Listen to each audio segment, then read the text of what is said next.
হানিফ মিয়া, বাড়ি কোন জায়গা? কলকাতা শ্রীমতী। বাংলাদেশ? উনি বর্তমানে কলকাতা শ্রীমতী। তো বাংলাদেশে এমনি মেন বাড়ি বাংলাদেশ? তো ডুপ্লিকেট কাগজপত্র কসজরি কেডা করে দিছে? যেটা করাইছে ওটা তো আসলে আমি সঠিক চিনি না। আমি শুধু আমার মামার পরিচিত, হ্যাঁ আমার থেকে মোটামুটি অনেক টাকা নিয়েছে নিয়ে হ্যাঁ। করে দিয়ে তো বাঘ যা লাগে কত টাকা নিয়েছে তোর থেকে? মোটামুটি 70,000 টাকা। কত বছর ধরে থাওস তেলগাদা? এদিকে আজকে প্রায় 16 বছর চলে। কি কাজ করস? এই তো লাকড়ি কুড়াইলে কাম করি, লাকড়ি বাড়ি গাছ টাছ কাটি। না মেলে কাজ করস? না না মিলে না, এমনি লাকড়ি বাড়ি গাছ কাটি, এদিকে বাজারে কাজ করি না।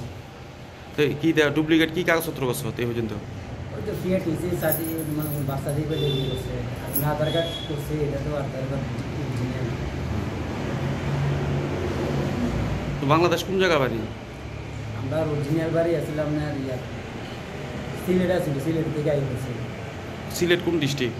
সিলেট আমরা হবিগঞ্জ। হবিগঞ্জ।